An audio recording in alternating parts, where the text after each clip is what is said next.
June 2, 2026 இன்றைய நாளுக்கான இறை வார்த்தை.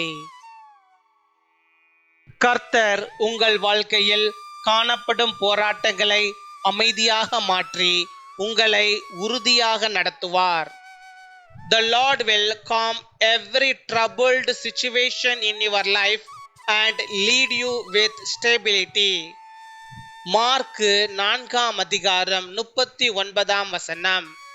Mark chapter 4 verse 39. அவர் எழுந்து காற்றை அதட்டி கடலை பார்த்து, இறையாதே, அமைதலாயிரு என்றார். அப்பொழுது காற்று நின்று போய் மிகுந்த அமைதல் உண்டாயிற்று. என் அன்பு சகோதர சகோதரிகளே, உங்கள் வாழ்க்கையில் இன்று புயல் போல சூழ்நிலைகள் இருக்கலாம்.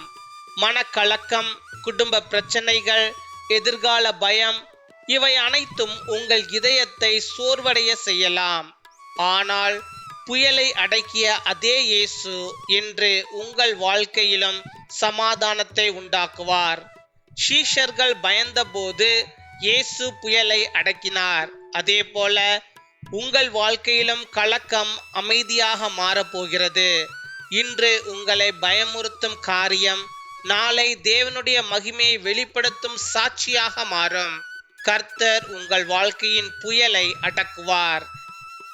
He got up, rebuked the wind and said to the waves, "Quiet, be still." Then the wind died down and it was completely calm.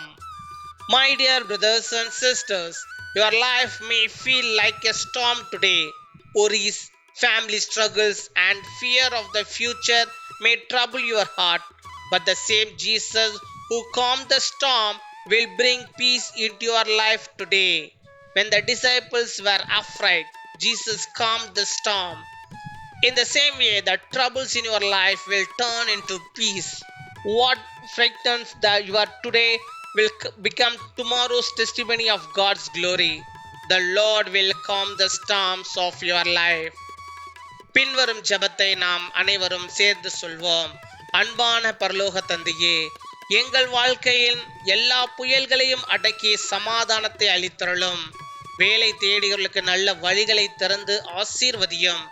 கைவிடப்பட்டோர்களை காத்து அவர்களுக்கு ஆரோக்கியமும் பலமும் அளித்தருளும். இன்று பிறந்த நாள் மற்றும் திருமண நாளை கொண்டாடுகிறவர்களை மது சமாதானத்தாலும் ஆனந்தத்தாலும் நிரப்பும். எங்கள் வாழ்க்கையை உறுதியாக நடத்தும். இயேசுவின் நாமத்தில் ஜெபிக்கிறோம். ஆமீன்.